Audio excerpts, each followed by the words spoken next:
يا أيها الذين آمنوا لا تسألوا عن أشياء إن تبد لكم تسؤكم وإن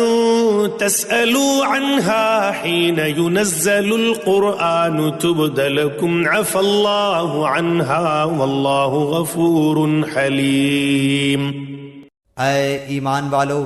ایسی باتیں مت پوچھو کہ اگر تم پر ظاہر کر دی جائیں تو تمہیں ناگوار ہوں، اور اگر تم زمانہ نزول قرآن میں ان باتوں کو پوچھو گے تو تم پر ظاہر کر دی جائیں گی۔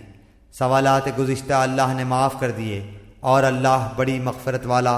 بڑے حلم والا ہے۔ قد سألها قوم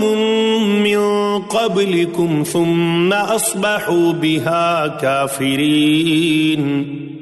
ایسی باتیں تم سے پہلے اور لوگوں نے بھی پوچھی تھیں، پھر ان باتوں کے منکر ہو گئے۔ ما جعل الله من بحيرة ولا سائبة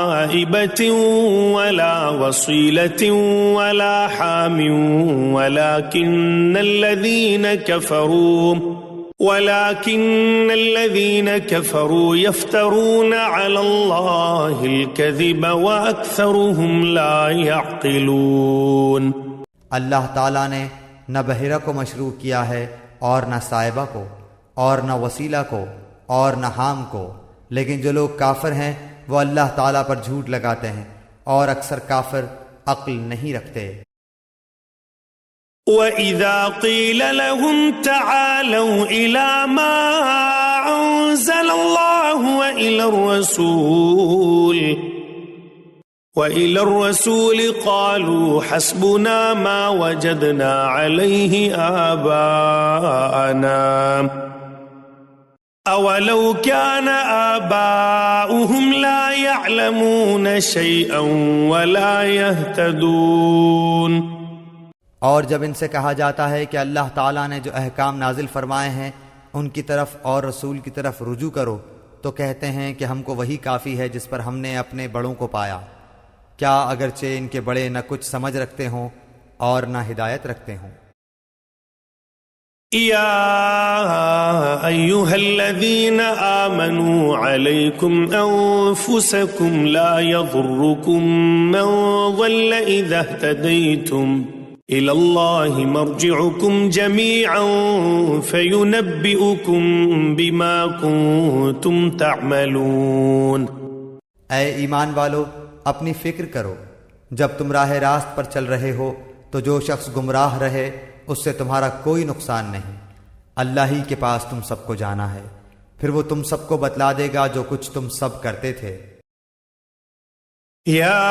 ایھا الذین آمنوا شہادۃ بینکم اذا حضر احدکم الموت حین الوصیۃ اثنان ذوا عدل منكم أو آخران من غيركم إن أنتم ضربتم في الأرض فأصابتكم مصيبة الموت تحبسونهما من بعد الصلاة فيقسمان بالله إن ارتبتم لا نشتري به ثمنا ولو كان ذا قربى ولا نكتم شهادة الله إنا إذا لمن الآثمين۔ اے ایمان والو، تمہارے آپس میں دو شخص کا گواہ ہونا مناسب ہے، جبکہ تم میں سے کسی کو موت آنے لگے اور وصیت کرنے کا وقت ہو، وہ دو شخص ایسے ہوں کہ دیندار ہوں، خواہ تم میں سے ہوں یا غیر لوگوں میں سے دو شخص ہوں۔ اور اگر تم کہیں سفر میں گئے ہو اور تمہیں موت آ جائے، اگر تم کو شبہ ہو تو ان دونوں کو بعد نماز روک لو، پھر دونوں اللہ کی قسم کھائیں کہ ہم اس قسم کے عوض کوئی نفع نہیں لینا چاہتے، اگرچہ کوئی قرابت دار بھی ہو،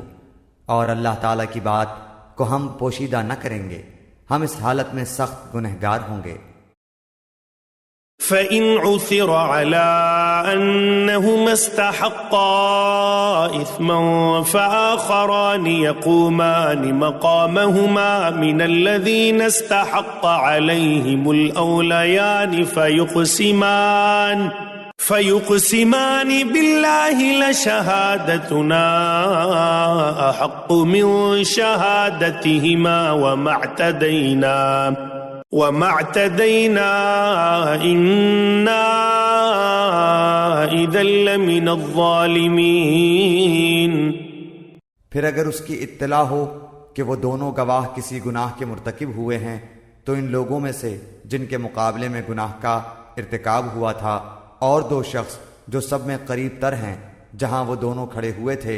یہ دونوں کھڑے ہوں، پھر دونوں اللہ کی قسم کھائیں کہ بالیقین ہماری یہ قسم ان دونوں کی اس قسم سے زیادہ راست ہے اور ہم نے ذرا تجاوز نہیں کیا، ہم اس حالت میں سخت ظالم ہوں گے۔ ذلك أدنى أن يأتوا بالشهادة على وجهها أو يخافوا أن ترد أيمان بعد أيمانهم واتقوا الله واسمعوا والله لا يهدي القوم الفاسقين۔ یہ قریب ذریعہ ہے اس امر کا کہ وہ لوگ واقعہ کو ٹھیک طور پر ظاہر کریں یا اس بات سے ڈر جائیں کہ ان سے قسمیں لینے کے بعد قسمیں الٹی پڑ جائیں گی، اور اللہ تعالیٰ سے ڈرو